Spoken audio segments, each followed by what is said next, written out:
welcome to the Arsenal Fan TV podcast. I'm your host Callum, and I'm joined today by James. How you doing, mate? Yeah, brilliant. Fantastic. I thought so. And Sima, how you doing? Very good as well. Well, yeah, I don't know about you guys, but I mean, I've got myself a fresh cup of coffee. I've got an Easter egg to dig into later. And of course, we've just beaten Liverpool 4-1 at home to put ourselves 9 points clear in the Premier League table. So I'm pretty happy at the moment. We're recording about 2 hours after the game finished. I'm still buzzing, really. It was an absolutely incredible performance, some incredible goals, and a result that, you know, without wanting to tempt fate, I think has probably secured our Champions League football for this season. Sima, you were at the game, am I right in thinking? No, I'm back in Beirut now. Oh, you're back in Beirut. Okay, so you weren't at the game then, but okay, I'm guessing you watched the game. What did you make? You got home quick. I know. Fly Emirates, guys. But yeah, what did you make of the game, Sima? It was amazing. I mean, in the beginning, we started off very, very strong. There was a period where I actually thought, shit, this is not going to go so well because our defense went a bit rocky at one point. But then after that, we got 3 goals in 8 minutes. 3 goals in 8 minutes. And the last Giroud goal just really put me at ease. Although we were already up 3-1, but every single time I just kept thinking, okay, I really hope we don't fuck it up. But then at the end, I was so happy with the Giroud goal. And I think our substitutions also were perfect. And bringing on Welbeck just made me feel like we were just mocking them, like we're just bringing in another attack. He's not that bad. Yeah. But I know what you mean, though, when it was 3-0 at half-time, I was like, you know, I am quite confident, but if any team's going to balls this up, it would be us. Exactly. So, but yeah, so no, I mean, I think if you're a neutral watching it, I think everyone knew that Liverpool were probably dead and buried. And actually, I did like the way that we changed our shape a little bit more in the second half, because you're right, Sima, in that first half, after the first 5-10 minutes, it definitely looked like we were exposed. Sterling, should have scored that tap in. There was one where he flicked over to Henderson. He had so much space, and that high pressing game looked like it might be costing us. And we'll talk about the goals in a minute. But James, what was your up to the 35th minute? Then what was the start of the game? We obviously came flying out of the blocks and then kind of fell away a little bit. So what were you thinking in that first half hour?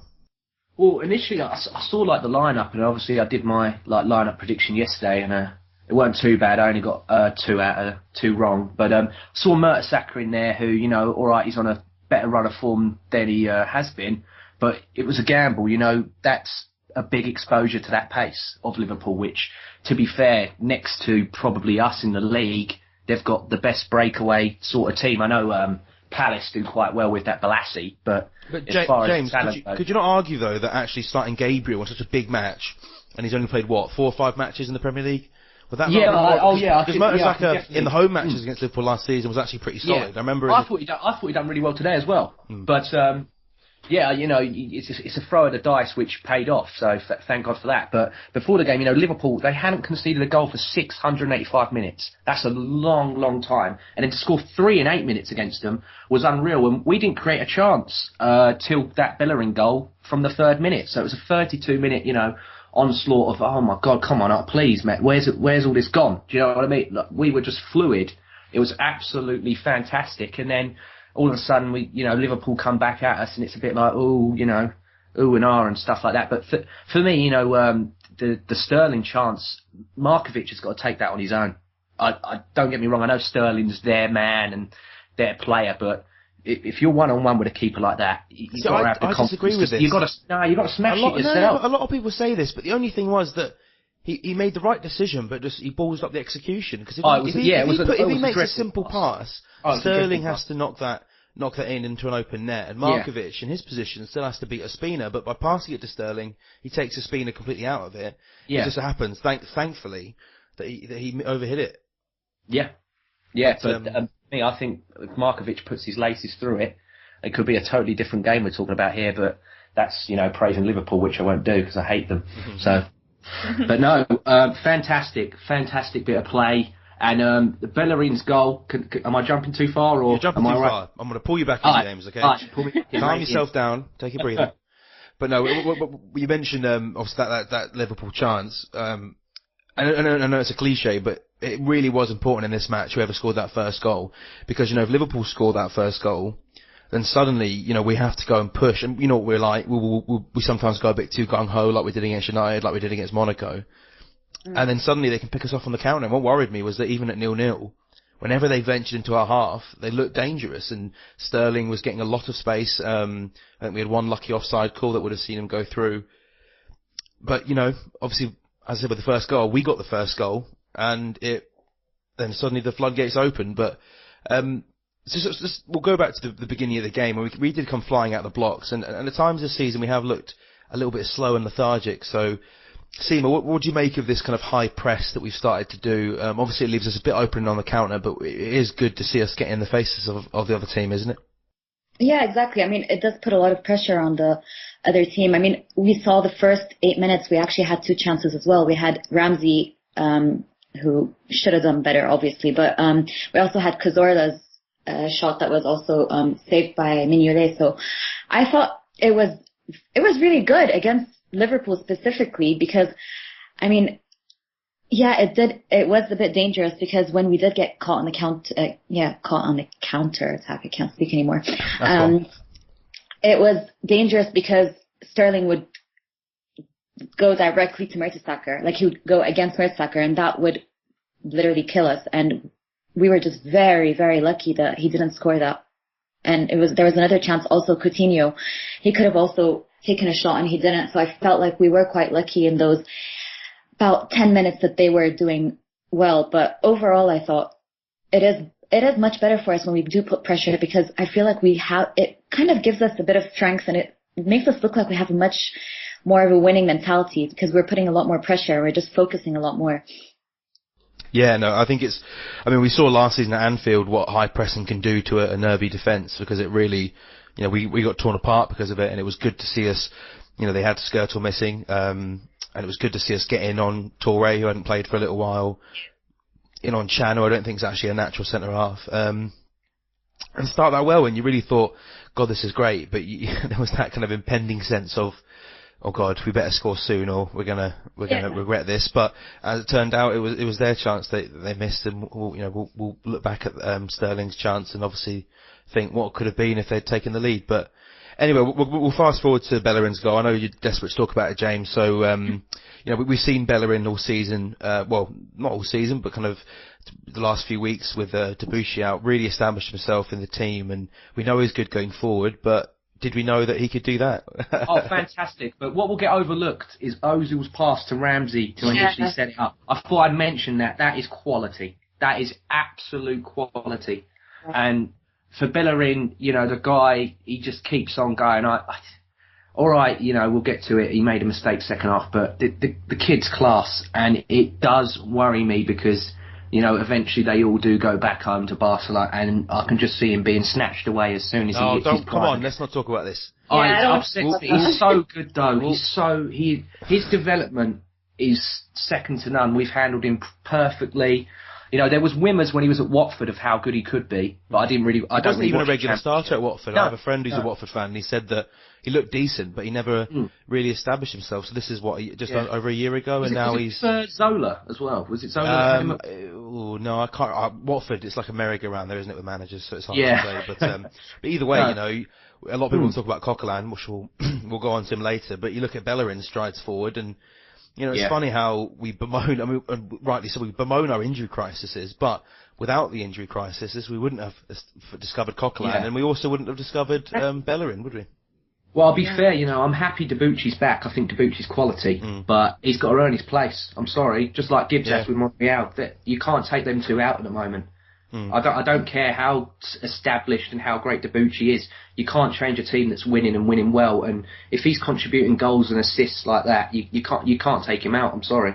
For me, I'm sure we all remember the days of having to play Johan Giroud at right back and all this nonsense. So it's actually. I mean, you forget as well that Carl Jenkins is out on loan having a great season with West Ham, so suddenly we've got this plethora of great right-backs, and I was saying, does anyone remember Bakary Sagna? We all thought he would be a huge miss, and, credit to Debuchy, I think, in the early months of the season, because he came in and was a really solid player. I think Chambers has had decent games there, but he's probably more suited to the centre, and of course Bellerin now, who... we all knew he had a good cross, he's lightning quick, but the composure to cut inside And then, a lot of defenders there would just kind of shit the bed a little bit and on the weaker foot as well. But he's just curled it into the bottom corner. I mean, what did you make of it, Sima? Were you as impressed as we were? Oh, of course. I was very impressed. But I think going back to the point of having all these options, I think that is what is actually making every player play a lot better. And I think that competition is what's actually changed our mentality as well. I mean, we used to always have injuries, and now that our injuries are not as bad, I feel like there's always someone ready to play, and every other player feels very competitive. So I feel like it's really, really helping us. And I'm really loving Bellerin, really, really enjoying watching him. And I really don't know what's going to happen when Debuchy comes, because I feel like Debuchy is a player that you can't not play. And at the same time, you cannot take Bellerin out right now. So I'm happy. Sorry. I think your phone cut off. Yeah. No worries. Well, speaking of competition, let's talk about Mesut Ozil, because he's, of course, a player who came back from injury, and a lot of people said, he needs to buck up his ideas, otherwise he's not going to be in the team. And then he goes and plays as well as he did today and scores a free kick like that. What did you make of his performance, James, and his goal, which, of course, came, Quality. 2-3 minutes after Bellerin's?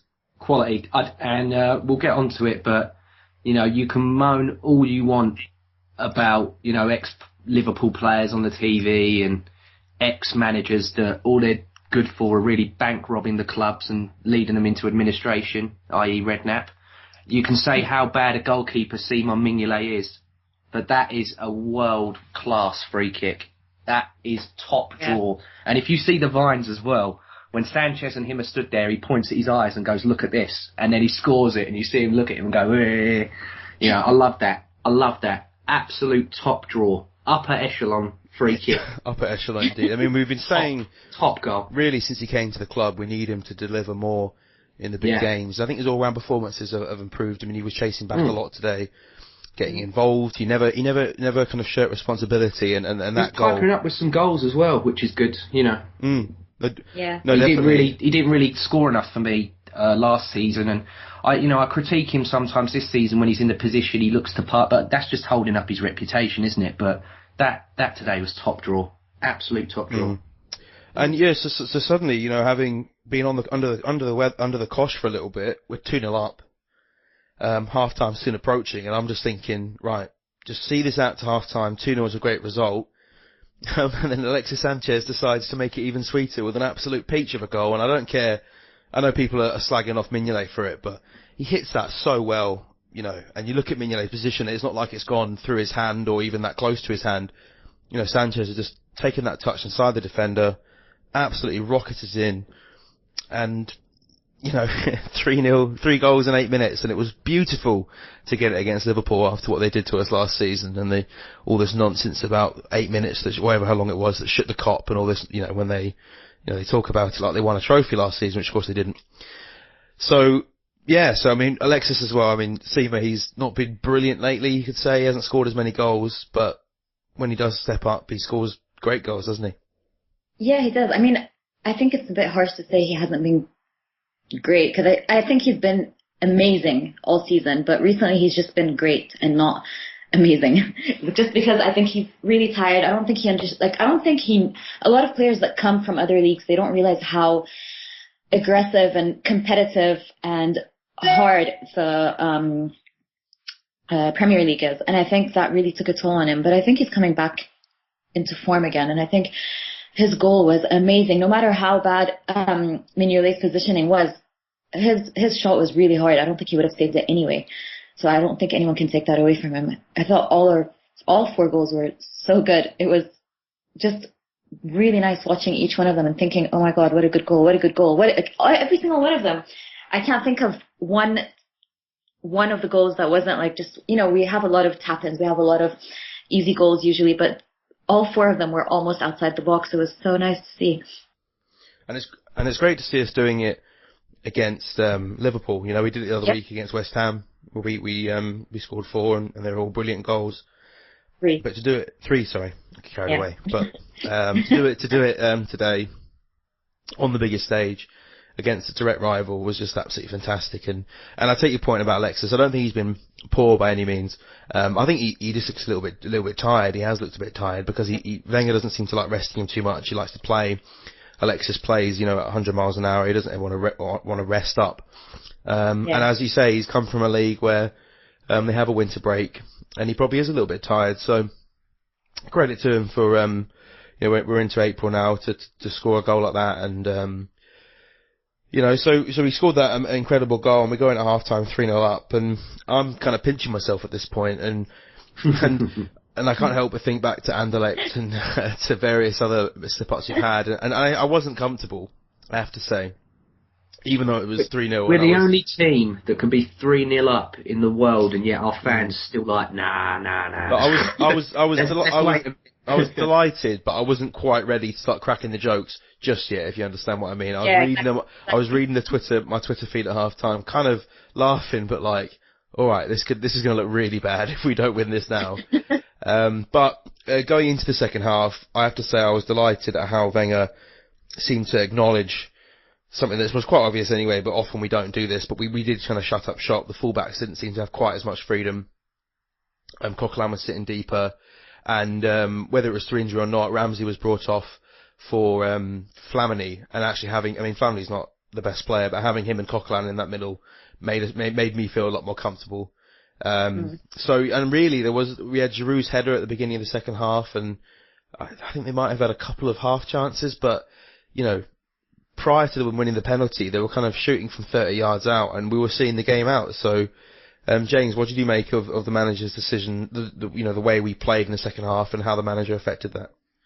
Yeah, I thought it was clever. They brought on Sturridge, and they're 3-0 down, so they're going to come to us and then just wait and get it on the counter. And like Sima said earlier, I thought the subs, all right, 2 of them were made due to injuries, and fair play to Ramsey, playing in an unfamiliar role, got 2 assists. You can't moan at that. He's not naturally a right winger, and preferably I wouldn't really like him to play right wing, but he done the job that he had to do today. So fair 2 play assists to the as well, guy. Ramsey. Yeah, fair play to him. Gabriel, I thought when he come on, did well. From the set pieces, he's there and about. He's shoving a few people. So I think it was a credit to how well we played that actually you didn't even really notice Gabriel and Mertesacker that much, because they were not a lot got through to them, and when it did, all they had to do was hoof it away or header it away. Yeah. There was never any really moments where you felt like they were isolated, like the way Mertesacker was in the first half. So I think realistically, when you notice your centre halves having to, they're kicking the ball away and making tackles and stuff, but they're not necessarily. You don't ever. Shit yourself basically. When we made 29 interceptions today, which takes our tally to 631. Was that about 25 of them from Coquelin? Yeah, probably. Yeah, majority of them. Yeah, 631 for the season now, so we're the best in the league at it. I'm like, that is a telling statistic, because for so long we've allowed sort of teams with quick wingers, and Liverpool, like I said, they got pace in abundance, and we've been bullied. And today, we're like, we're starting to learn that we're not taking this anymore, and we're starting to give it a bit back. Giroud using his body a bit more. Sanchez, you're going to have to chop his legs off if you want the ball off him. Welbeck, same type of guy. You want the ball off me, mate, you're going to have to kill me for it. So, I'm so happy that we've got these players now that give a bit back, as well as just, the phrase flat track bullies get used a lot, but that's the way we've been the last few seasons, and to see that being rectified, and all right, the penalty, it's just a bit of inexperience from Bellerin, and Sterling's going to play that all day, every day. He's going to go down like platoon, isn't he? He's going to go down easy for it. But Ospina for me was very unlucky to not save it. He got a hand to it. I thought it was a weak penalty, and he was a bit unlucky, but. Well, it was. I have to say, when the penalty went in, I was quite annoyed that he hadn't saved it, because when your keeper dives the right way and gets a hand on it, if he's at full stretch and it's fingertips, then he can't quite save it, whatever. But I still think he'll be disappointed that he didn't save it. But going back to your point on the interceptions and our defensive performance on the whole, I have to wax lyrical about Francis Coquelin, because he was incredible today, and for me that was up there with his performance away at City in terms of how well he's been for us, and he has been brilliant so often this season that it really is. It says something when he's a level above his normal level, because I think that's where he was at today.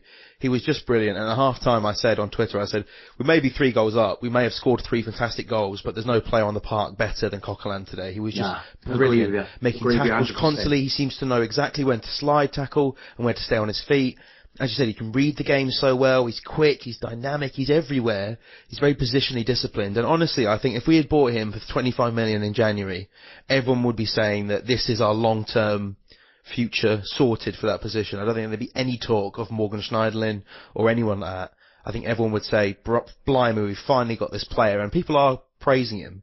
But I just think that if you ignore the fact that he was on loan at Charlton or whatever, or that he, has been at the club for a few years, and just look at the way he's playing, I just think there's no player in the league better than him at the moment in that position, and I don't think I'm biased in saying that. Well, the stats agree with you as well. Exactly, yeah, as you say, since the new year, he's up there with interceptions, with tackles made, and he's very good in the air as well. So probably people don't appreciate that as much, but he's got a good leap on him, and as obviously as delighted I am with the win and the way we went forward.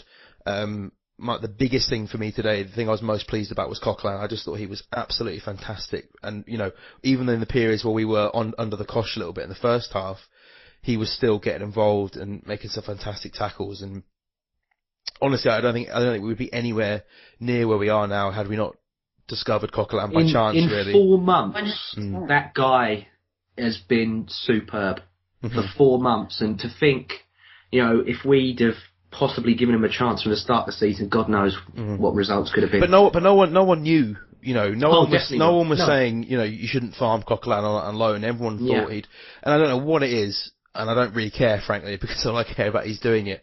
And the biggest thing for me as well is that because even some poor players can occasionally have good games, but he's having it consistently, and he's doing it in the big matches. And as I said, I think his 2 best performances were today and the away game against City. The big games, basically. Exactly, and that's what we've missed so much, is these players that relish the big games.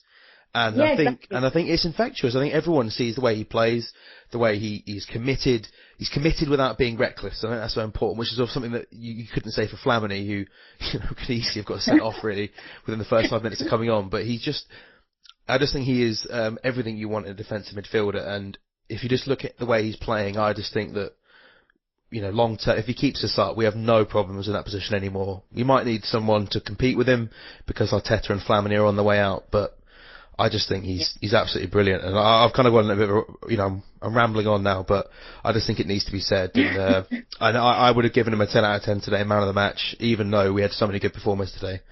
So 100%. You know what? I was actually telling my friend today when we were watching, I was telling her that I keep thinking I don't want to be premature about Coquelin, and I don't want to say I love him so much, but I am in love with him right now. I swear I'm madly, deeply in love with him right now, because I feel like he has really changed our season around.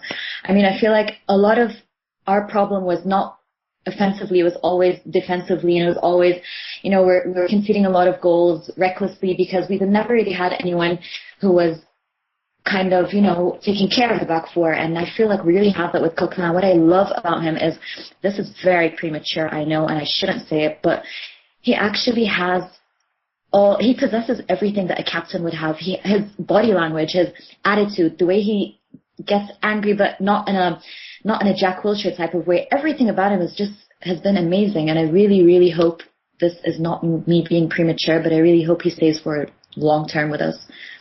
You speaking about that the other week when we were talking about people that you would think would get the captain's armband when some of the senior players step down. I threw his name in there. I agree with you 100%. I think, he's disciplined. And he'll half bark at him. You see him, for a young lad, he's 23, same age as me. He'll half have a pop at Mertesacker or one of them when they make a mistake, or if Bellerin or Monreal or Gibbs bomb forward and he has to fill their position and he gets the tackle, he'll half turn around and go to him, "Oi, why am I filling your role? Get back here. Stop doing all that." He'll half have a go, which I think, ballsy for a kid per se. But, at least he's doing it. He's a general, absolute general. And the good thing is that unlike perhaps Flamini, he's telling people where to go, but also knowing where he should be as well. Whereas Flamini, you often feel like, look, just concentrate on your own game and worry about everyone else later, Exactly. But anyway, let's give Flamini a bit of credit. He did do pretty well when he came on. He was sturdy. Could have got sent off, I think, potentially. But aside from that, pretty solid. Speaking of could have got sent off, Bellerin, should he have gone, do you think, for the penalty, the second yellow? No. No. I've seen it given. I think it was one of those where I think if he had been booked, I don't think I could have complained about it.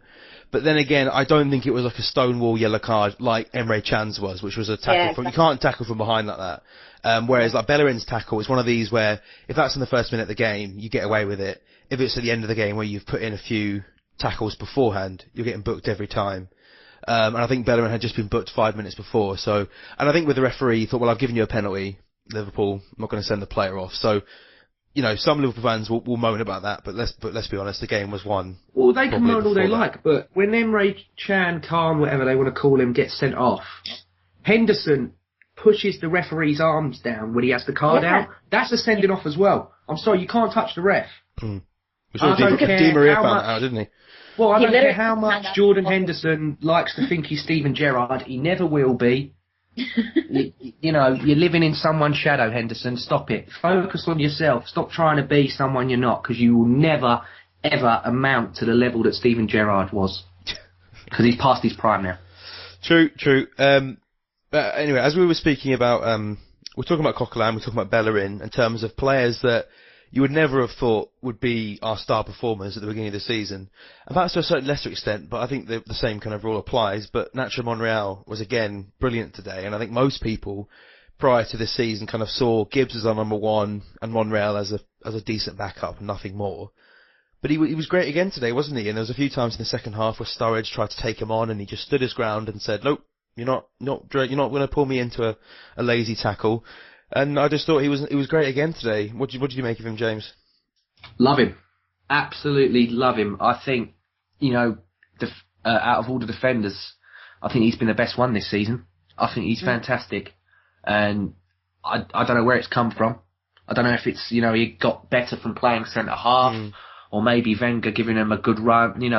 We have these players that when they have a good run of maybe 5, 6, 7 games in the team, that's when they really start being solid. But like I said earlier, you can't, even with Gibbs coming back, with Debuchy coming back and Chambers and all these it's a good dilemma to have, but you can't drop them two. You cannot drop Bellerin and Monreal at the moment. They're too good. They're playing out their skin.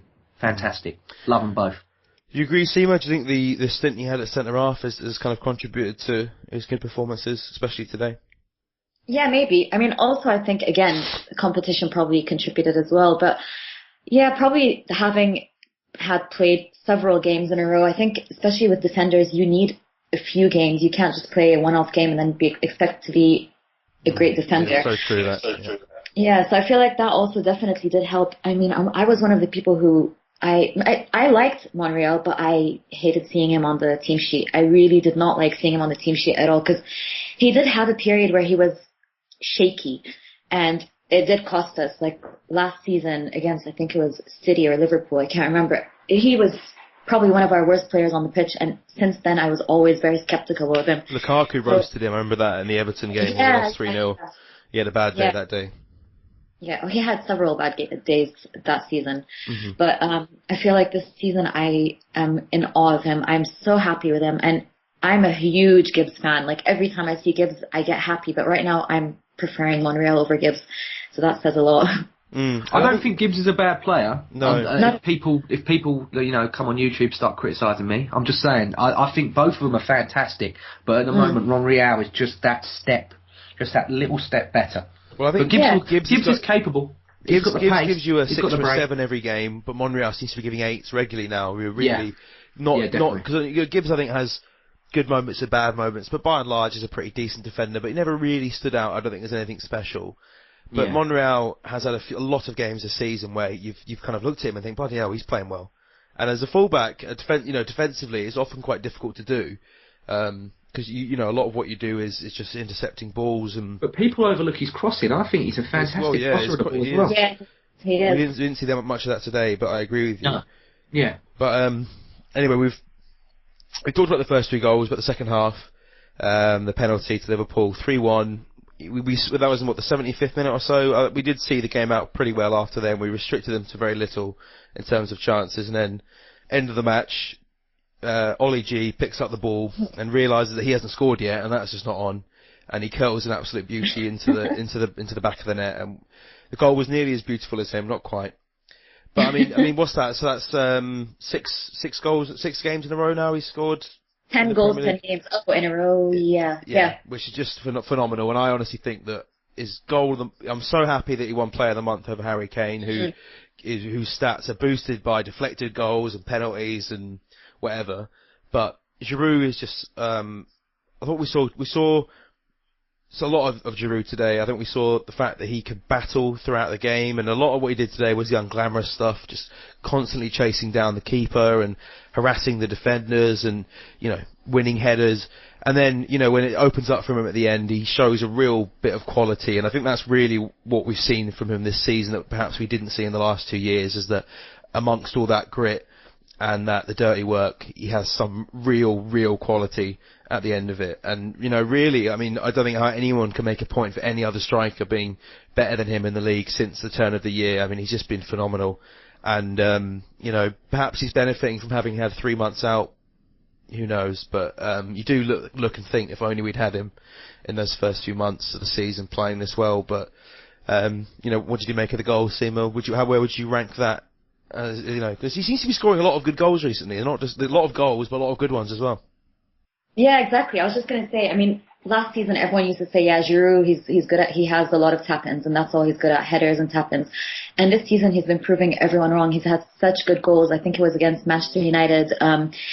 It was a similar kind of goal like today, and I thought today was just the perfect way to end the game, and especially having him score it, because I really wanted him to continue on that run, like a goal every game, because it was giving him confidence. And you were saying maybe like if we had him the first 3 months, what could have happened? But at the same time, I feel like this is what was the problem last season. We had him throughout the whole season, and I always rated him very highly, and I knew that it was just down to fatigue, because when he was tired, he lost so much confidence.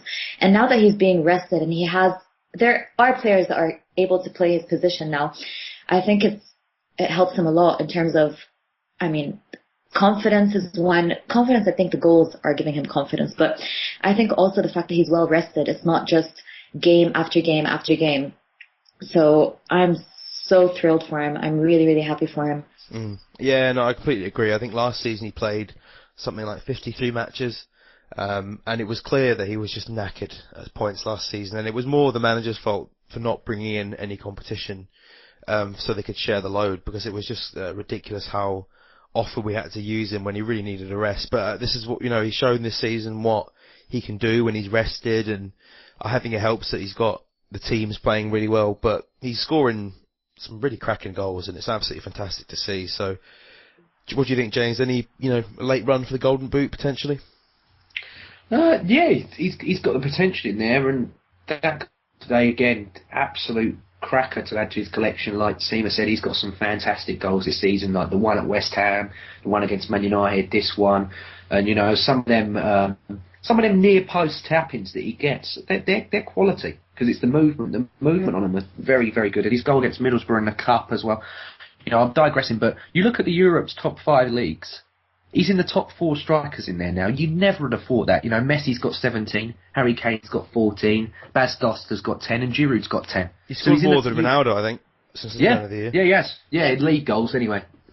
Maybe all competitions as well, possibly. But, I would have never, ever would have thought Giroud would be in the top 4 strikers in Europe for goals. Ever. But he has completely proved me wrong, and he continues to do so. Fair play to the guy. I think that, he's just got a bit better in his head. He's took some time to settle in, fair play to him. But his movement now, he's not the fastest of guys, but when he goes on a little burst, he'll get there. He gets there, and like I said, he's using his body a bit more, and he's putting himself about a bit. And fair play to him. He gets criticised because he doesn't score in the big games. Scored against Man United, scored against City. Scored against Liverpool away, scored against Liverpool today as well. So, he's putting the doubters at bay. Fair play to the guy. I think Power it's to him. impressive as well how well he responded from the Monaco game, because Yeah. he was dreadful in that first match, and he admitted it. I think Wenger subbed him off, which is something he doesn't ever, rarely ever does. But, all players have bad matches, and it's the really great players that are the ones that can respond from that and come back fighting, and he's done that emphatically. So, great to see him score and really wrap up the win. I mean, 4-1, I think we'd all have taken that before the match. I was expecting, a nervy, game, and if we were to win it, it'd be by the odd goal. So it was absolutely fantastic to watch. And, where would you guys rank this in terms of our season? I think the City game was pretty momentous, I think, because of what it meant for us and playing these big matches, especially away from home. Beating United 2-1 was brilliant because Welbeck scored and it was United away, and this was just brilliant. I think, because we scored 4 goals against the Bin Dippers. So, where would you rank it, Sima? Was this the best game of the season for you, or would you put it behind those other 2? It's one of the best. I mean, I feel like this is one thing I'm really happy about. We have several games where I feel like, okay, this is one of the best games of the season, and then there's another one, and then there's another one, and it's not just a one-off where we end up having such a shit season and then we end up winning one Champions League game that doesn't even get us through, and then we just start going up from there. No, this has been just consistent, and I'm so happy with it. I mean, it's a 4-1 against Liverpool, and we really wouldn't have expected it. And the thing that I love today is the players were not playing for they weren't playing for just the win. They were playing for a 5-6-1. Like, you just saw them continuously playing, and it's like our mentality has switched completely. And I think, again, it has a lot to do with Coquelin helping. So I think this probably would be between the top 3. What about you, James? I'd say it's the best 45 minutes that I've seen us play. That first half is I don't think first half. But over half of it, I think we were the inferior team. The best 8 minutes of the season, definitely. I think next to that Villa game away, we played fantastic in that first half, as well as towards the end of this one. Yeah, we scored 3 in about 7 minutes then, didn't we? Yeah. Overall, I think the City game this season's the best display for a whole night. For a whole game. That City game was superb. But this today is very, very important because, I don't want to be that deluded guy, but Chelsea is the only real tricky fixture we've got out of them lot. United away is going to be tricky. I don't know. I think we've got it over them now. I really think Danny Welbeck stuck a nail right in that coffin, and I think we can go up there again and be confident to do them again. But the rest of these games are winnable. The rest of these games are winnable. Chelsea's the only one I'm like, ugh. Well, I have to say that our season has taken a nice upward turn, because there was a period where you kind of looked at it and thought, we're probably going to get knocked out of Europe. FA Cup, has opened up for us now, but, a few rounds ago there was a lot of good teams in it still. And now we're in a position where top 4 should all be guaranteed. If we win the games we should win, then we'll be fine. Even if we were to lose to Chelsea and even to United, I think we'd still finish top 4, which is great. But we have now the potential of finishing 2nd, 3rd, and I think we can't really talk about finishing first at the moment unless what we need is for Chelsea to lose a game before they come to the Emirates. Otherwise, I think that'll be it. But we've suddenly got a really tantalising end to the season lined up in front of us. Liverpool go to Blackburn in the week. Channel won't be available because of suspension. Giroud will be suspended. Skirtle will be suspended. They'll be going off 2 really huge damaging defeats, and if Blackburn do us a massive favour on Wednesday, then really we've got another situation where we're massive favourites for the cup. So, if we finish 2nd or 3rd and win the FA Cup again, then I think that's another pretty good season. I think most people probably would have taken that back in August. So looking forward then. What are we expecting now? We've got Burnley away next, and then Chelsea at home. And I guess, if we navigate those 2 fixtures and win both, then we're looking really good, aren't we, Sima? And what do you think's going to happen now? I wouldn't even be happy with 3rd anymore, because I feel like our performances and our form is so good that I don't want to be thinking about winning the league, because just the fact that we can actually say it's a possibility, even although it's like I don't want to say that either. I'm really scared of jinxing it, but but I feel like the fact that we can actually even look at that now and not see it as far-fetched is really good. So I feel like we should finish the season second, and we have to win the FA Cup. I mean, we cannot have won it last season, and then I feel like it just helps us with our confidence. And I really hope we can do it, and really want Chelsea to drop points. And I think they can drop points, especially against us. I don't want to be overconfident, but if you have been seeing the way they've been playing lately, they're not the same team that started the season. And I feel like we should play on that. And we can definitely win them. Yeah, James, what do you think? Yeah, I agree. I think now all the momentum's with us, and we should. I'd be happy. You know, I wouldn't be over the moon finishing the second. I want to win the league. But second is progress, and build on that for next season, and really challenge for the league. Because, you know, I think since before even a ball was kicked, that it's Chelsea's league to lose. But I don't know. In a few weeks' time, I'd love it if we beat them. You know, like Kevin Keegan, I would absolutely love it if we beat Chelsea. And I can see it. I can see it. And I criticised the man this year, and I still don't think maybe he's the right guy. But if Wenger somehow gets that voodoo over Mourinho, God, I'll be more happy for him than anybody. I'll be so pleased that he's finally done it. I'm glad that you mentioned the manager, because I think he's interesting. You know, I would say that the first few months of this season really knocked me back in terms of my confidence in him.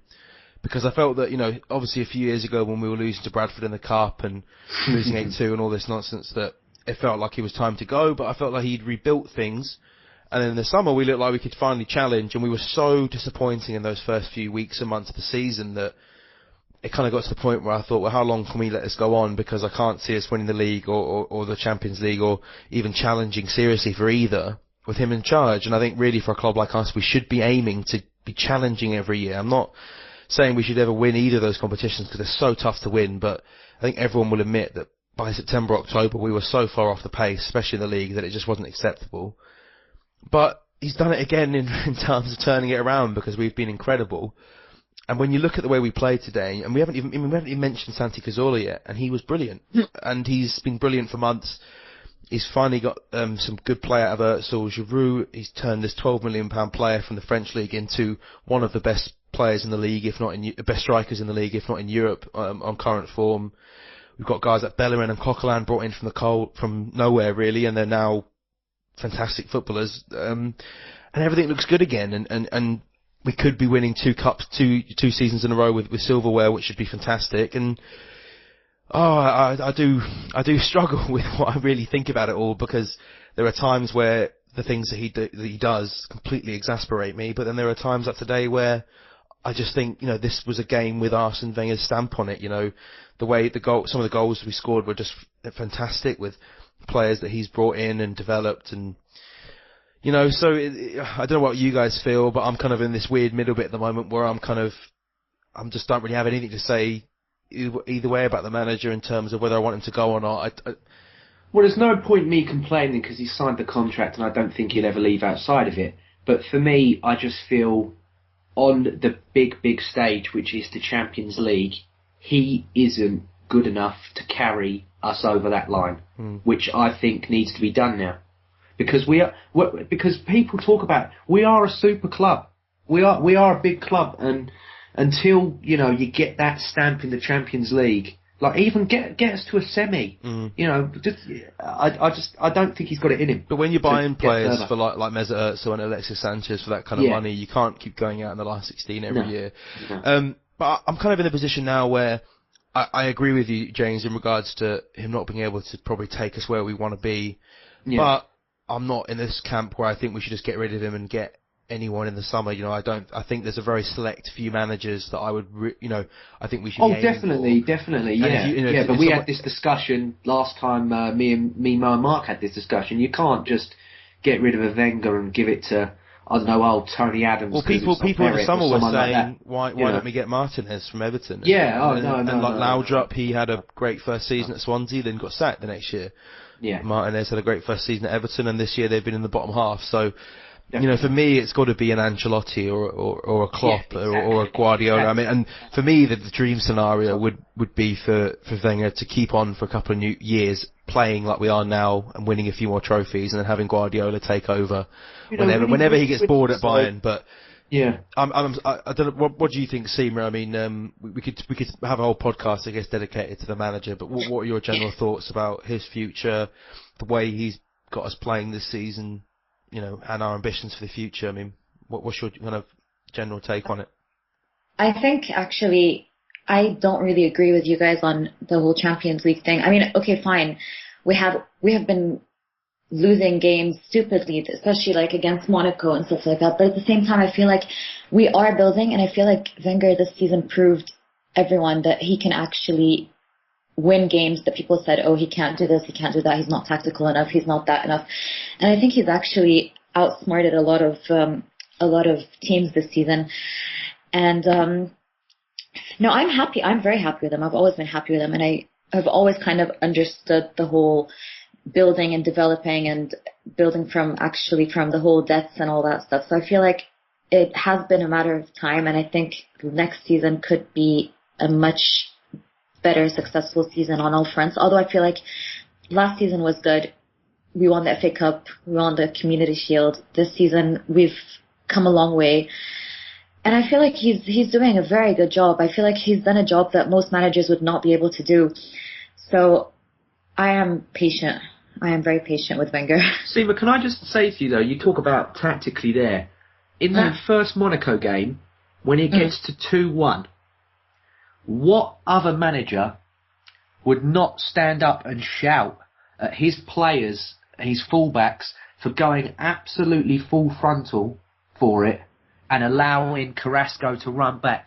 Guardiola wouldn't allow that. Ancelotti, that's the things that irk me. Why wouldn't, when it's at 2-1, why wouldn't a manager go, right, tell you what, boys, sit on this, it's only a few minutes anyway, let's see this out? Because that's the one, I question his tactics sometimes, but he gets them spot on some weeks, he gets them dreadfully wrong, so does most managers, but it's in-game management, stuff like that irks me. How do you perceive that? Just to come in on this, I know you speak to Sima, but yeah, the thing is that there's so many things that he does that just frustrate you. For example, not buying a centre back in the summer, and you look back at, we've got Gabriel now, and you think, why didn't we have him in the first few months of the season? Because that would have solved a lot of problems. Last year we were playing Giroud into the ground, didn't have that quality up front. But on the flip side of that, you have to remember he is taking us. I mean, the way we're playing at the moment, the points we've got recently, he's putting us at a really high level. And I guess being that he's bringing us kind of like 90% of the way, and it's just that final 10% that you're asking for. But a lot of managers wouldn't even be able to get you as far as he's taken us, I think. So it's. I don't know how I know you see me, you're a big fan, but that's the way I kind of see it. And I'm kind of in this weird position where I'm kind of torn between being so appreciative of how far he's taken us to being kind of angry at how close we are, and he isn't quite ready to take that final step, if you know what I mean, anyway. But, he'll always be someone who frustrates, I guess, but we should probably appreciate him more than some fans do anyway. Yeah, definitely. I mean, I'm sure a lot of people appreciate him, even the ones that don't want him to stay anymore. I think a lot of them do appreciate him, and I do understand what you're saying, James, about like the Monaco game.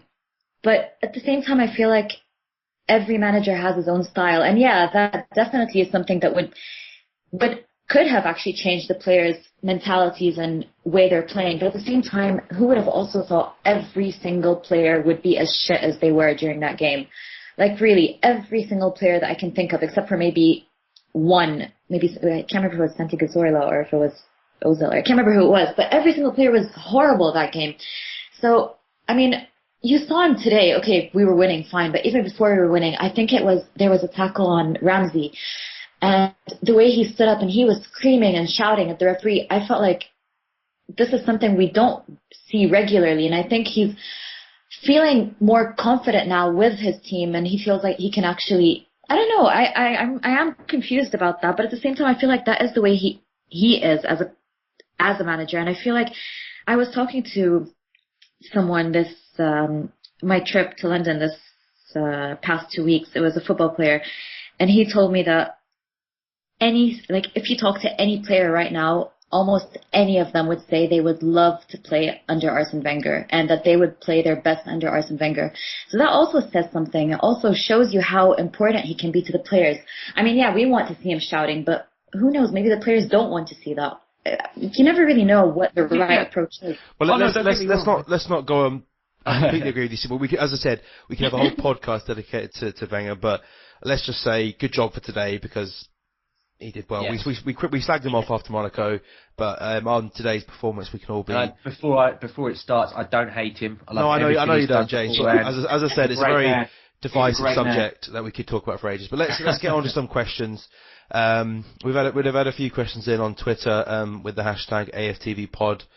We'll start off with one from Ermias Habtom, which is at Ermias_the, who asks, do we still need Morgan Schneiderlin? Coquelin has been superb with Cazorla. So, yeah, summertime rolls around. Do we go in with the big money for Schneiderlin, or I guess any other defensive midfielder, or do we say, Coquelin, you're our man, and kind of stick with him? What do you think, Sima? I would go with Coquelin, but I would definitely have a backup for him as well. Because, I mean, Arteta and, Flamini, I think his days are almost over. And Arteta he's getting older, he's going to be coming off the bench, but I feel like we definitely need someone as a backup to Coquelin. But for me, I am so happy with Coquelin. I completely agree. I am more than happy. As I said earlier, I would love him to be our number one going forward, but as you say, Diaby's going to be going, well, probably, I mean, even if he stays, you can't rely on him being fit for any length of time. Arteta's season has been ruined by injuries, and Flamini just isn't good enough. So, James, what about you? We just a backup, or would you be very happy if we went and got Schneiderlin for the big money? It's a hard one, but at the same time, I would pay the money for someone like Schneiderlin or someone else. I mean, there was ramblings that Schneiderlin might link up at Spurs with Pochettino, and Wenger was looking at Wanyama, who for me he should have got when he was at Celtic. I think Wanyama's quality as well. I think he'd do the job fantastically. But it's a weird one because now that Coquelin's doing so well, you could see that maybe Wenger goes, oh, okay, I can buy a younger type of defensive midfielder, or he could bring Bielek through. So he could do it that way and spend the money elsewhere. One thing I would say, would you not think it'd be quite nice to have perhaps a different kind of defensive midfielder? So, for example, Arteta's always been someone who is kind of like a ideally I'd love a Nangolan from Roma. He's a bit of a box-to-box player, though, isn't he? A bit like Ramsey. Yeah, but he's an animal. Do you know what I mean? I want someone who's a bit of a I want an animal. Well, I want like a younger, pacier Flamini. I want someone who's a bit of a thug who gives some. I want someone to break a few bones. That kind of player, but just without being too mental. He seems to have his head screwed on. And actually, his distribution's good as well. Yeah, exactly. I was going to say bring in someone like Arteta who can pass the ball, but I think that does a disservice to Coquelin. Yeah, the biggest issue for me anyway is that it was if Coquelin got injured, we'd be up shit creek, and if he got injured this season, we'd be in big trouble. So, perhaps. There's too big a gap between the players that are too old or too injured and Bielek, who is 17. If the Spurs link's just as it is a link, most signs point to him coming to Arsenal because he's from where Wenger's from, isn't he? And Wenger recommended him to Southampton in the first place. So it all seems to be clicking together. Schneiderlin can play, I think, further forward as well. So you could even have a team with Schneiderlin in front of Coquelin, and who knows? But I think we'd all. Yeah. I think if Schneiderlin came in, none of us would be complaining. I think I still think we need another one. Okay. Well, I think I agree with that. Moving on then. Here's another tweet from Gunnar Down Under, who asks, would Raheem Sterling make our first 11, or is he just a squad player? And obviously we've been linked with Sterling the last week or so. He came out and said he was flattered to be linked with us. He had a pretty good game today. I thought he won the penalty obviously, but I don't think any of the Liverpool players played particularly well. But Sterling was perhaps the best of a bad bunch. James, what do you think? First of all, would you be interested in signing him for the money that's been touted? And if so, would he even be a regular starter? Given the way we're playing now, he'd definitely start. but for 50 million quid and for, what is it, 180,000 a week or something? 150 probably, you'd probably have to pay. Yeah, I saw 180,000 what his agent was telling. No way is he worth that much money. No way. No way, because you can easily sign a Royce, a Draxler, someone else to play on that side, and they'd be just as good. Ignoring the money side of it then, you said he would start. Yeah. Who would you drop then from today's team, seeing as we had Ramsey, Cazorla, Özil in those attacking positions? I would have exactly how it is, but on that right side or on that left side, keep Sanchez in and put Sterling on the other side. Who are you taking out then, Özil or Cazorla or Ramsey? You're taking Ramsey out. You don't think he's a starter anymore. Yeah, I think the way that Cazorla's playing that deeper line playmaker role next to Coquelin is he's flourishing at it. So you wouldn't throw Cazorla on the wing. So I'd take Ramsey out because he wasn't a natural right winger anyway. All right, he got 2 assists. I'm probably gonna get hounded for that. But Sterling would easily slot in there for me. Sima?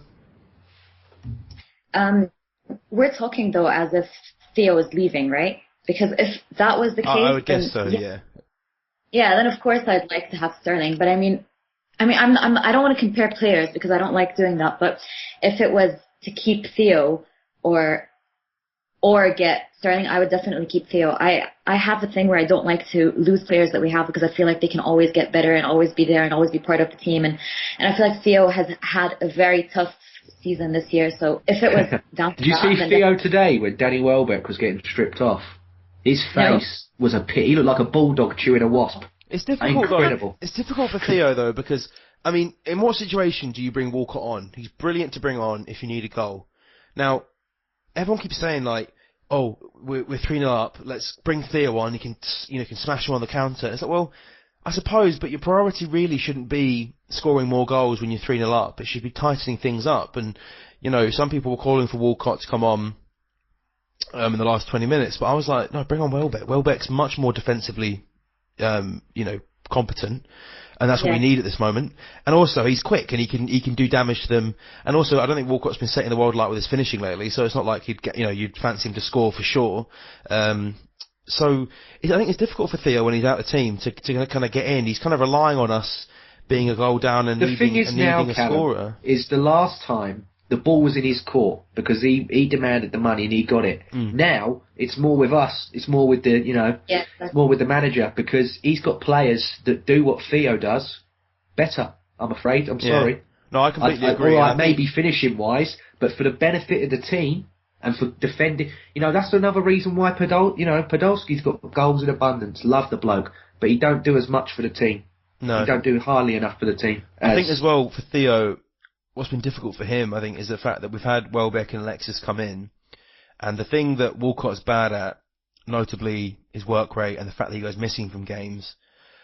Alexis is obviously brilliant, fair enough, and Welbeck, why obviously isn't perhaps as good a finisher as Theo or as quick, he doesn't ever go missing. And the one thing I can't stand more than anything is when players go missing in matches, and that's what drove me mad about Podolski and why I was inevitably kind of happy to see him leave in January. And I'm not going to lose any sleep over him going in the summer. And with Theo, he just has too many matches where he just isn't able to influence the game.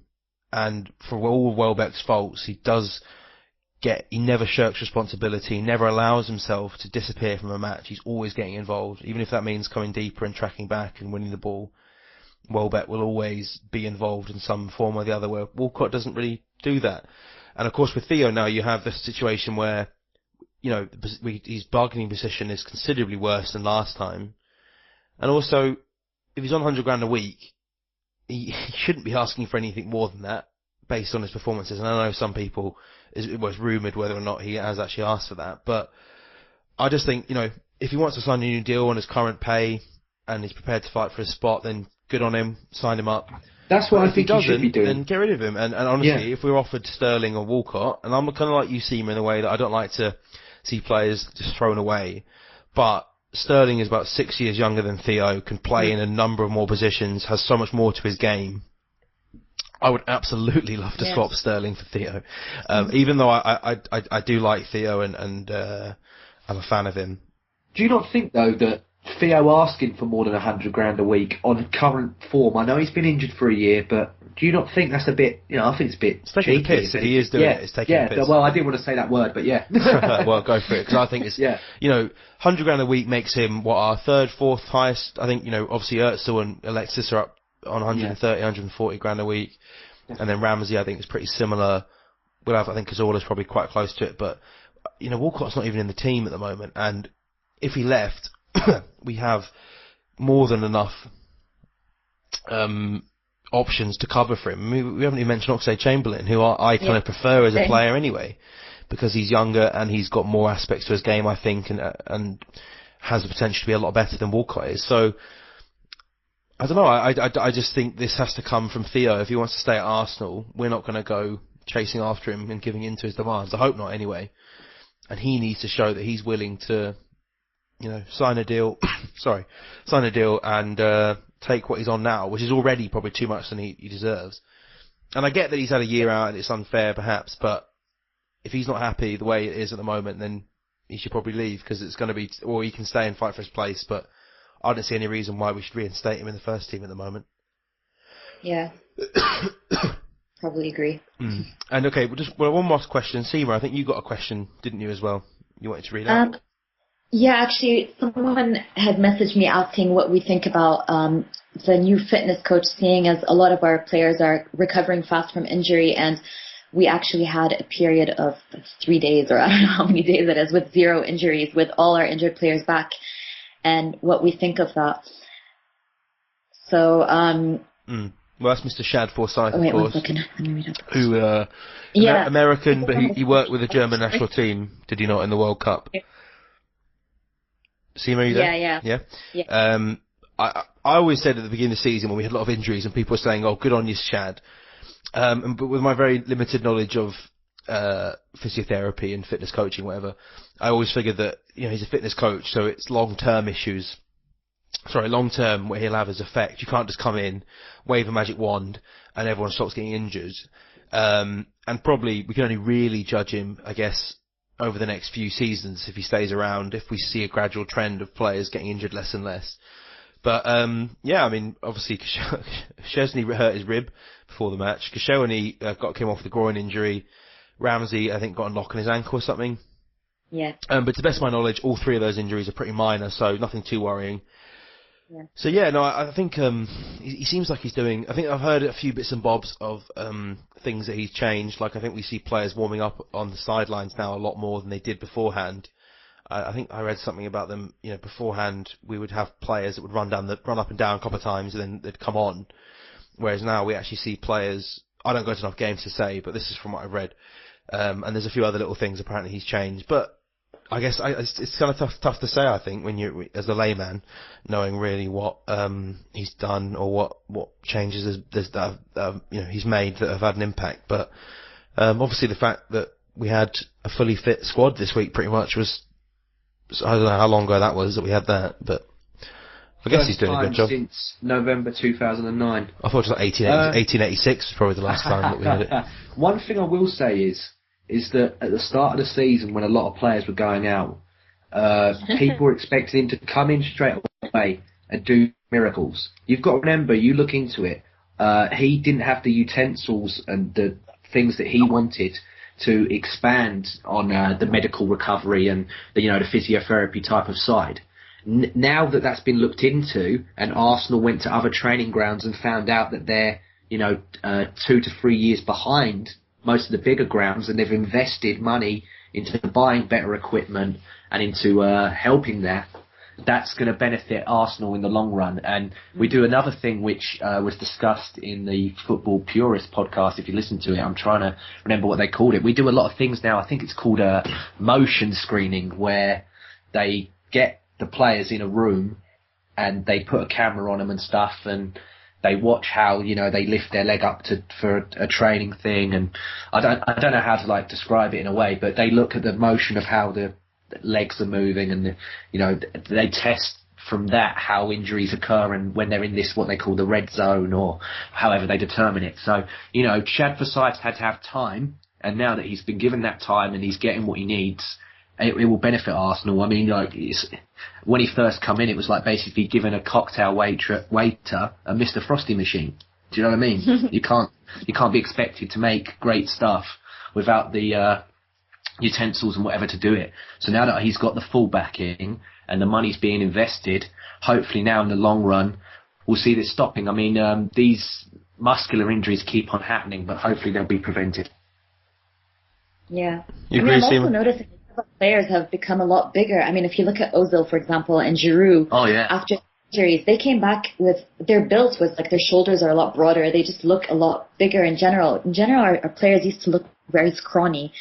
And I think that also played a big role in a lot of our mentality because, you know, they were always a bit scared. And not scared, but they were not as strong as they are right now. And if you look at Ozil, how he was last season and this season, his body has changed completely. And I don't know if that has to do with the fitness coach, but he's done a very good job if it is. I think the tighter Puma shirts have helped as well, but I agree with you. Ozil in particular looks, when you see pictures of him actually from last season, he looks so much more slender. And you don't know how much of that's down to Shad and what he advised him, but either way, I guess the fact that we didn't have that many injuries, well, we seem to be okay at the moment, is a testament to the work we're doing. So good on him, I say, and hopefully we'll see that continue in the seasons to come. Yeah. But anyway, guys, I think we'll probably call that a day. I don't know about you, but I'm very much looking forward to watching a match today tonight. And I'll probably watch Goals on Sunday tomorrow, and I'll probably watch Match of the Day 2 tomorrow night just to see the goals all over again. But it's been an absolutely fantastic start to the Easter weekend, and I think Stoke v Chelsea is about to start. Might watch that, but yeah, I mean, 3 great points, 4 brilliant goals, absolutely brilliant. So thanks to the pair of you for coming on and doing it a bit earlier than usual. No worries, thank you. Hopefully we'll have a lot more. Hopefully we'll have more results to put up there with those 3 we spoke about earlier. So yeah, so thanks a lot, James, for coming on. No worries, thank you, Cal. And cheers, to you, Sima. Thank you, to you too. And yeah, enjoy the rest of your Easter weekend. And yeah, thanks everyone for listening. This has been the Arsenal Fan TV podcast. Check back soon for another one. Thank you. Bye. Happy Easter.